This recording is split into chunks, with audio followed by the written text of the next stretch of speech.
All right, let's go into the details now. The possibility of a rerun of the ruling NDCs National Youth Executive elections inches closer to becoming a reality following the failure of the Electoral Commission to declare the result. General Secretary of the NDC, John Mahama, in an interview with Joy News, said the party will make a firm decision on the issue by tomorrow after thorough consultations with its elections committee. Following the failure of the Electoral Commission to announce the winner of the National Youth Executive elections held in Kumasi, there have been many speculations of a possible rerun, especially since the leadership of the women's wing was announced. 52-year-old Hajia Zainab Joyce Mahama was declared the new national women's organizer. The youth wing declaration was however stalled due to some chaos after the Electoral Commission agreed to a recount of ballots based on a call by a deputy youth organizer hopeful of the party. When counting was completed, one of the candidates requested for recounting, which request was granted initially by the Electoral Commission. But as they were about to begin the exercise, the other candidate jumped in to demand that the request should not be granted. And so that was where the confusion started, with supporters of each side, jumping into the fray. And the report I had was that the place became so chaotic that Electoral Commission maintained that it was not conducive for them to declare the results of the elections. Johnson Ketia adds that the recent happenings will not in any way affect the party's plans for its December 20 National Delegates Congress. The Electoral Commission must come out with a position that, yes, we have held the elections. These are the winners. Then we take over from there. Or we went through the election, but the process has been so flawed that we cannot call it a credible election. So we suggest that the results be cancelled. But if there is no decision, then I don't know how we can petition.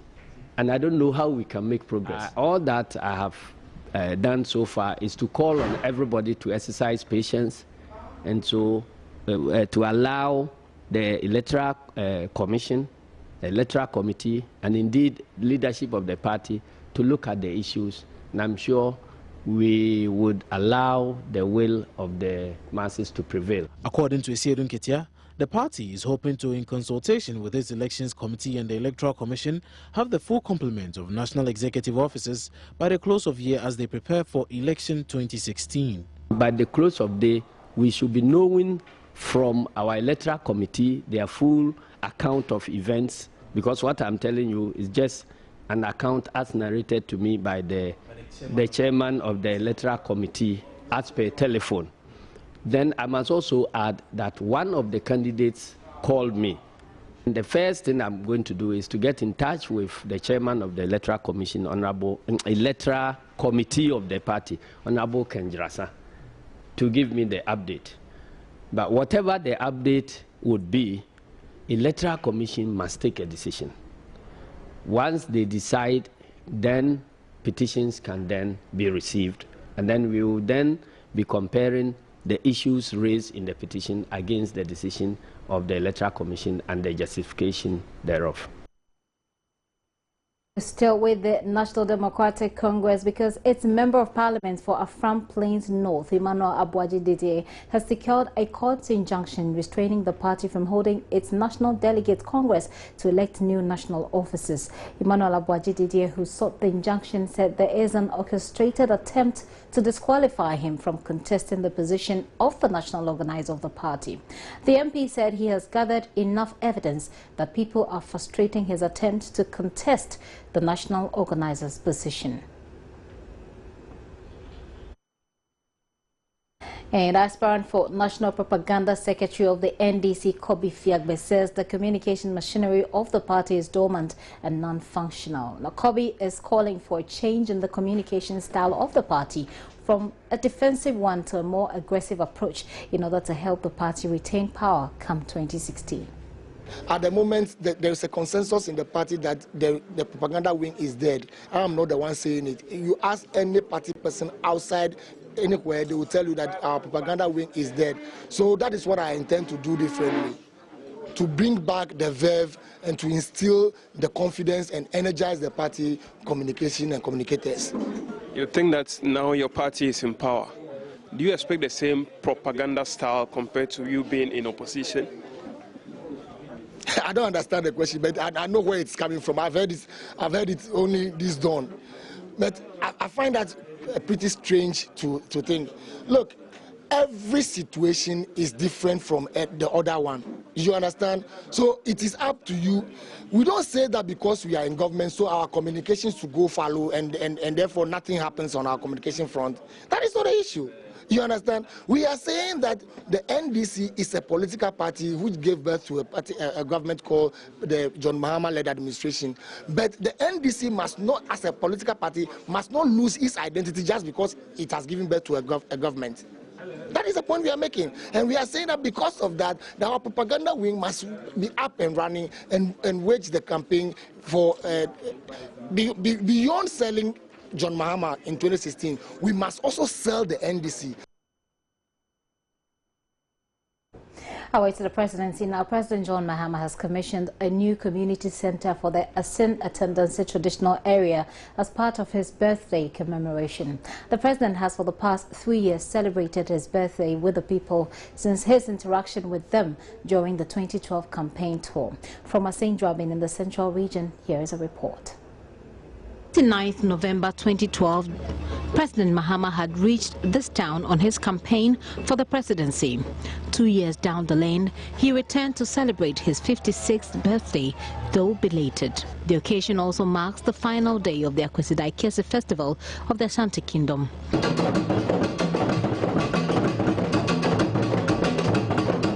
Acting president of the Attendance Traditional Council, Nana Kwenchi Berima II, reiterated the town's need for a clinic and a kindergarten, requesting an audience at the Flagstaff House to better enumerate the town's problems.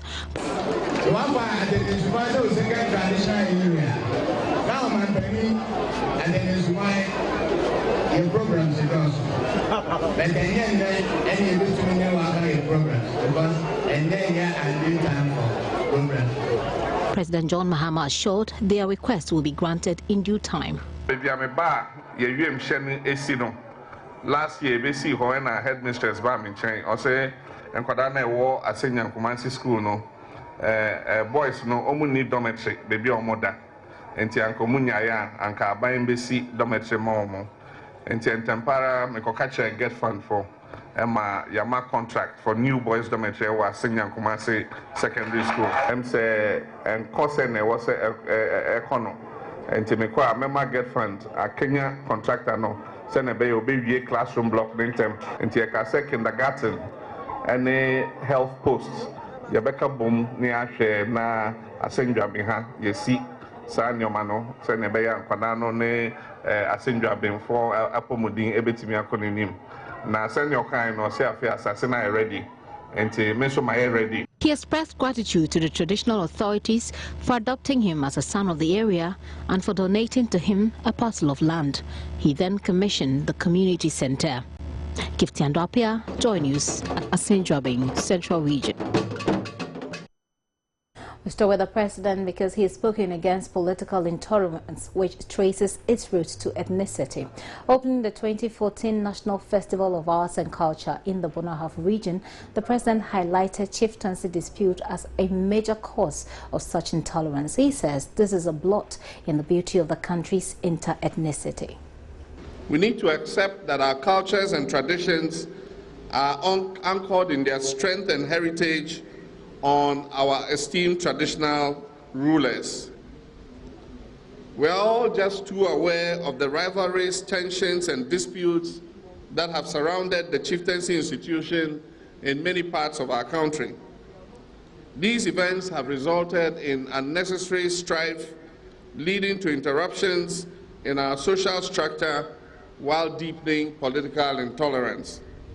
I wish, therefore, to commend the National House of Chiefs for their timely effort in writing a code of succession that would provide a framework for the regulation and codifying of the lines of succession and inheritance in all traditional areas across our country. Sometimes ethnicity is subtly misrepresented in our socio-political environment to create disaffection, divisiveness, and rivalry amongst us. This does not have to be so. Meanwhile, the president also urged traditional leaders in the country to throw their weight behind the National Sanitation Day by encouraging a sense of cleanliness among their subjects. He stressed the necessity to revisit cleanliness, which he said is a core part of Ghanaian norms and values. 150 of our citizens died from cholera, an extremely preventable disease. And this is partly because we have shirked our cultures of keeping our surroundings clean. We have said that the first Saturday of every month is a National Sanitation Day, and all communities must come out and join in the cleanup exercise to ensure that our towns and cities remain clean.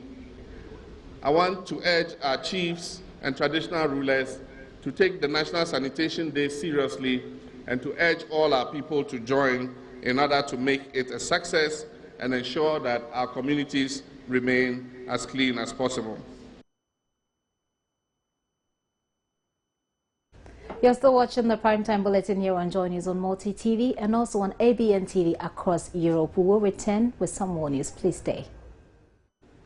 You're welcome back and many thanks for staying. Now, an Accra Circuit Court has adjourned to Friday, December 12th to give ruling as to whether businessman Alhassan Muhammad, who is currently standing trial in connection with Naile Ametafe's cocaine bust at the Heathrow Airport, will be granted bail or not. Lawyers for the defendant prayed the court to grant his client bail to enable him collaborate effectively with police investigations. But the prosecution argued otherwise and told the court that considering the magnitude of the case, the suspect must not be granted bail. This is the second time the lawyers for the defendants are asking for bail for their clients. Alhaji Dawood is alleged to have aided Ametefe's easy passage through the VIP lounge at the Kotoka International Airport.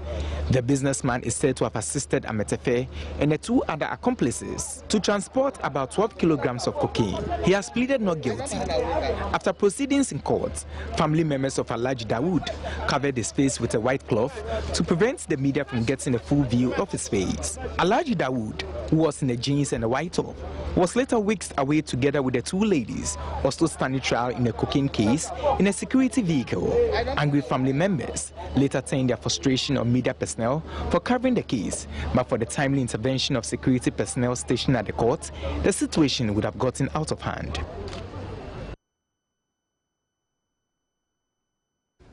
Hawkers have virtually taken over the pedestrian walkways and the shoulders of street in the Ashaiman Municipal Assembly, making both human and vehicular movements difficult as people compete for limited space. Apart from the poor traffic flow, there could be a looming disaster and loss of lives if vehicles accidentally veer off the road.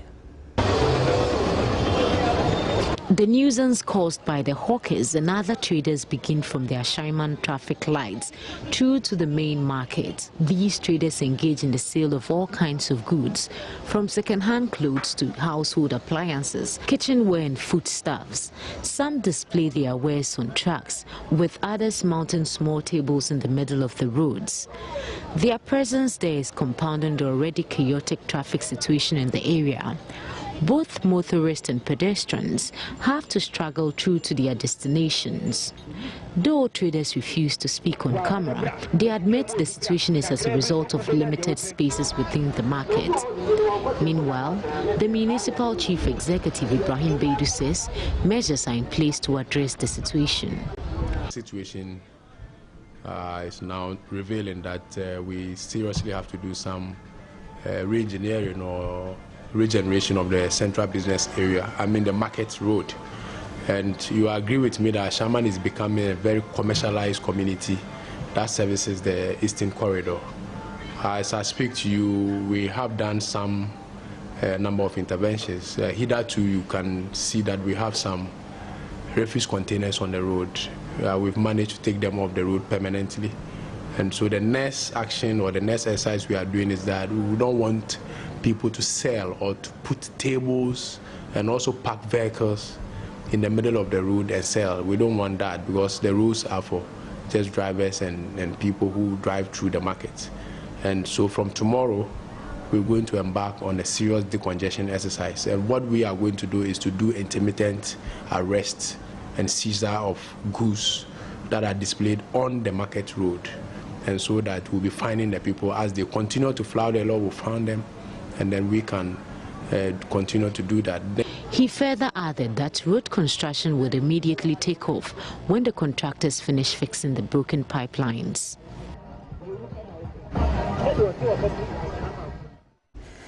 Now, Parliament has been discussing code of conduct for its members. Leaders of the House have insisted and stated categorically that they will not hesitate to crack the whip as and when necessary.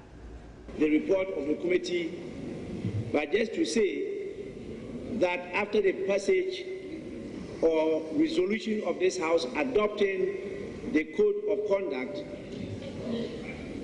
I want to assure everybody that the whip will be cracked. The whip will be cracked. And members should not just see it as business as usual. We mean what we are putting down, and this is influenced by professional conduct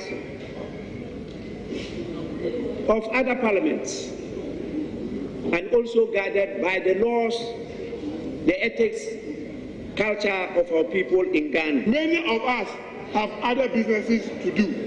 And the Constitution is very clear, our standing orders are very clear. You are supposed to apply for profit-holding office. Mr. Speaker, 275 of us. You think that the public do not know, most of us who are also doing business, without necessarily going through this committee? They know. And that is why I think that this code of conduct, even though late, but it's better late than never. Mr. Speaker, the language of this House, we have always been telling one another that some heckling is allowed or permissible in any House of Parliament. But insulting language and wild gesticulations are reprehensible and not acceptable in any house. And yet, increasingly, we are witnessing such spectacles. And Mr. Speaker, we must speak to it. Mr. Speaker, discipline in plenary.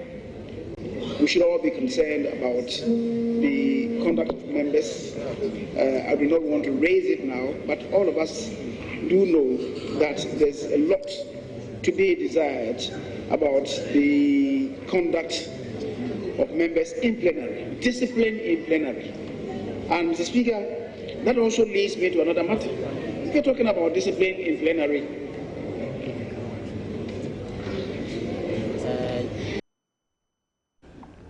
the Accra Metropolitan Assembly has been listed among 35 most resilient cities in the world. With that achievement, Accra would benefit from the Rockefeller Foundation's $1 million fund, which assists cities around the world to develop. The benefit from the Rockefeller Foundation's $100 million commitment is to help cities around the world to build resilience to social, economic and physical challenges that confronting them. Rockefeller Foundation, per these nominations, would support the Accra Metropolitan Assembly financially in the areas of education, health, sanitation, infrastructural development, among other projects. The Accra Mayor, Alfred Okuvandapoy, announced this during a press briefing. Accra becoming a strong, resilient city. What would that mean? That means that the day must come when we have no flooding, when it rains. What it means is that the day must come when we would have overcome all of our sanitation issues, be it Lavender Hill, be it solid waste, be it liquid waste, so that nobody is found defecating in the corners of Accra. The day must come where all of our children are being educated in the Millennium City schools, where we have libraries, where we have science lab, when we have ICT, so that every child has opportunity to excel and to succeed, to form a strong workforce for the city, not only of Accra, but our nation, Ghana. 333 applicants representing 90 countries and 6 continents were received. Cities selected included California, Chicago, Barcelona, Athens, London, Enugu among several others.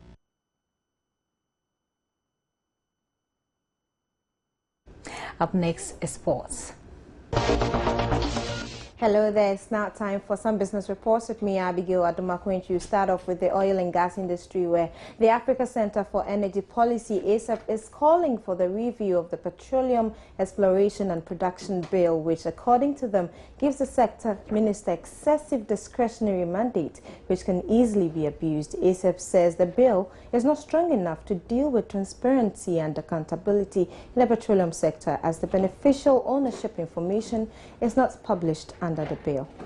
Government has laid before Parliament the Petroleum Exploration and Production Bill 2014 for its passage. The Mines and Energy Committee of Parliament has invited public memoranda on the bill, which is to regulate entry and operations in the upstream petroleum sector. The Africa Center for Energy Policy, ASAP, at a forum to discuss the Petroleum Exploration and Production and the Marine Pollution Bills, recommended some changes. Whilst we provide for open and competitive bidding, the law also grants the minister excessive discretionary mandate, which he can use to even annul or cancel the outcome of competitive bidding process.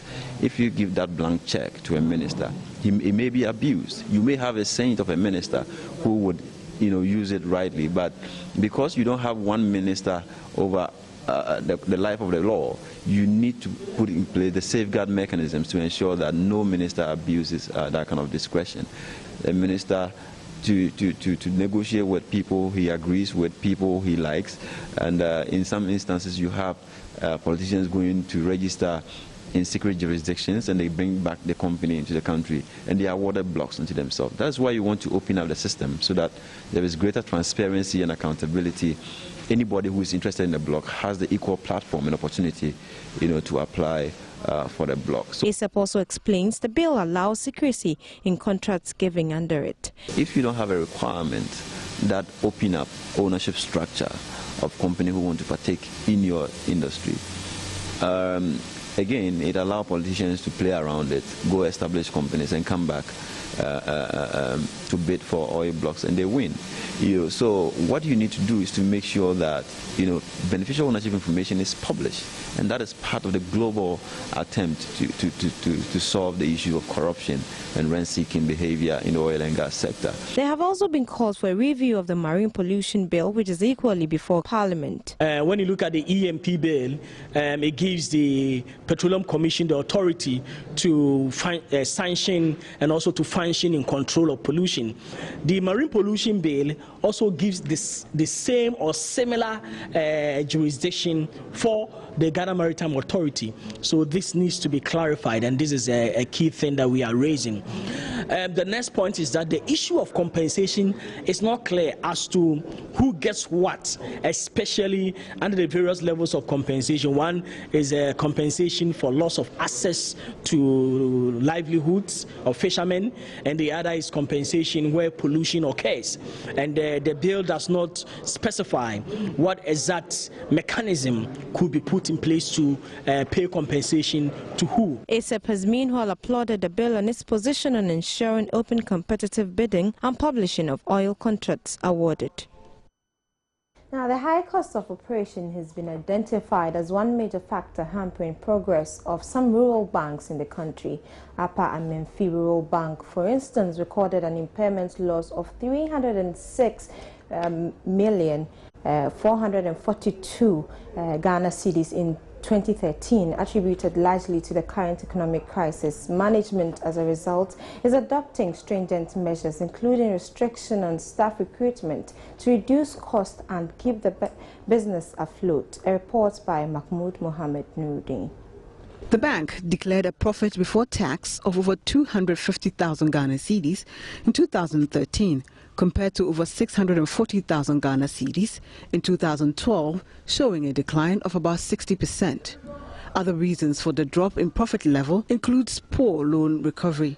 Despite the challenges, the bank granted loans to customers to the tune of just over 12 million Ghana cedis last year, from about 10.2 million Ghana cedis in 2012.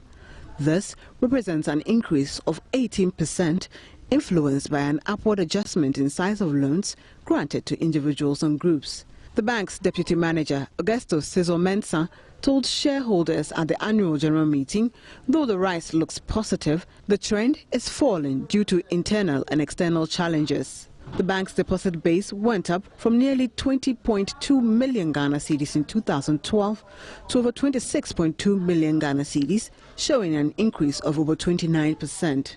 Management hopes proposed opening of agencies at Asankragwa and Seribibiani would increase deposits. The deposit base of the bank increased from 21,87326 in 2012 to 26,187,459 in 2013, showing an increase of 29.7%.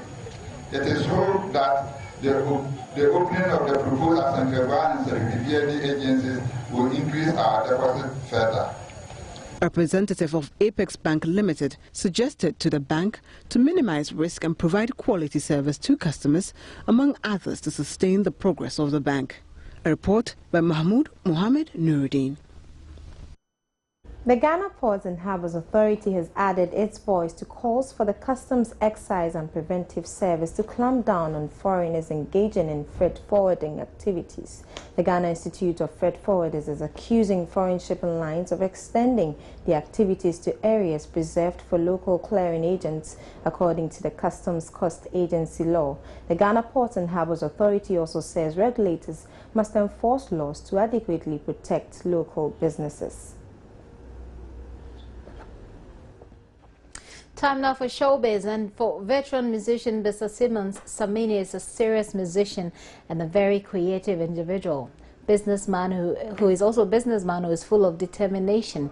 For dancehall artist episode, Samina is a dancehall god. Many of Samina's fans describe him as a perfect and true definition of an entertainer. When showbiz caught up with Kwabna and actress Nanama McBrown at the just ended Samina Fest, they both had their interesting description of Samina. A great musician, I say a legend. So we're all celebrating him. It's been a wonderful career, and I for one will say kudos, brother. That's Thank you so much. Nanama, what about you? I mean, are you going to be performing? No. I'm here to enjoy myself. What would you say about Samini at 10? Samini is a beautiful artist. I mean, he's a package. He knows what he's doing. I love enjoying him. I'm just here as a fan. I'm a big fan of Samini. For now, at 10, I'll say, when it comes to live band, he's the best. He's the best when it comes to live band. Live performance. Look at what he's doing. I can't take my eyes off it.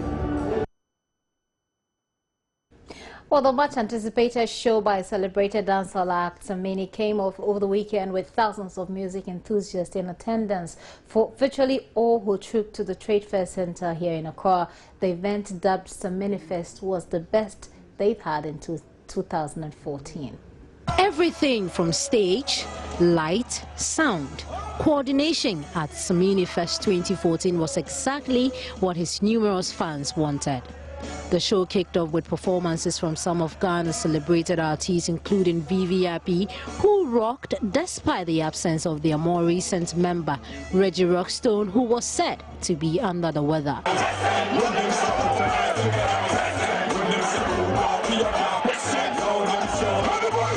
There were performances as well from 4x4,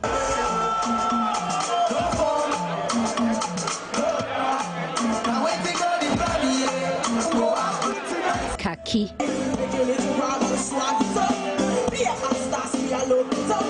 Kwabna, Kofi Kinata, Kontakra, Kokoveli, and then the main act for the night, Samini, who gave fans quite a thrilling performance.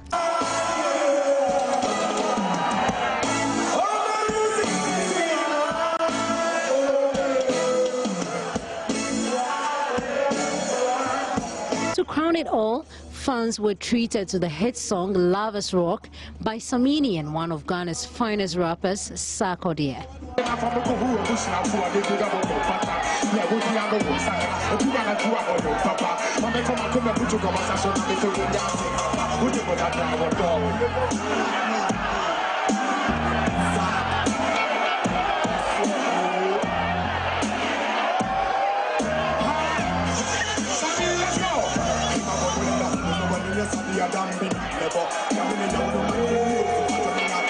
Coming off so close to the end of the year, it will take quite effort to outdo Samina Fest 2014. But there are few events lined up between now and the end of the year, so who knows? That's it for Showbiz.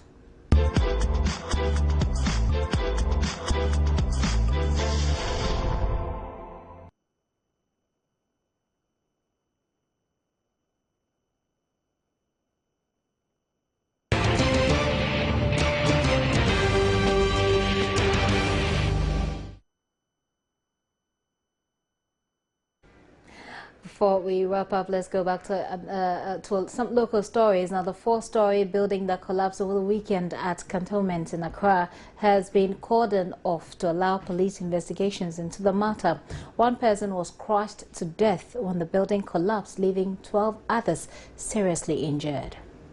Residents at the construction site gave an account of what happened on Saturday to the news team. On Saturday after 11 o'clock, the workers are working. They work in the night, right? In the night, 11 o'clock. After 11 o'clock, all the building collapsed, and all of them came down to the first floor. So they were actually working when it happened. Were there 4 men around or something? Yes, 4 men and one of the squadmen were around. They were around before this thing happened. All of them dropped down at the first floor. Saturday night, like 11 to 12 o'clock, midnight, and then they started castle the floor, and then like 11 to 12, and then the floor break. Were there lights in the premises when you... Like the braces, they take brace, the wood, and then the descent, it's not strong, and then it break. And yesterday, early in the morning, I was passing here, and I'm a taxi driver, but the past away I saw some plenty cars, and like police cars, NADMO, fire service cars, and some machinery that they work for here. And I was asked them what happened, and they said they work around in the night, and night where the thing broke down. So it was when they were working that day? Yeah, they said they do them like night, day and night. So it be like, but I don't know actually the place where the thing happened. So I was asking them, and they said that's the time where the thing broke down. So the deceased, whose name was only given as Alice, is said to be a married man with a child. The body of the deceased has been deposited at the police morgue. The 12 others rescued from the rubble were sent to the police and 37 military hospitals, where 9 of them were treated and discharged. The condition of the remaining 3, who are currently on admission at the police hospital, are said to be stable now. Well, that building collapsed over the weekend, and the gentleman that spoke to the reporter earlier on was the security person on duty at the time, and that visual had to be blurred because he pleaded anonymity. Well, that's it for the bulletin. Before we go, though, a look again at our top stories. In the National Democratic Congress's Member of Parliament for Afram Plains North, Emmanuel Boaji-Dede, has secured a court injunction restraining the party from holding its National Delegates Congress. An Accra Circuit Court has adjourned to Friday, December 12th, at the time that it will rule whether businessman Alhassan Muhammad, who is currently standing trial in connection with Nigeria Metafest cocaine bust, will be granted bail or not.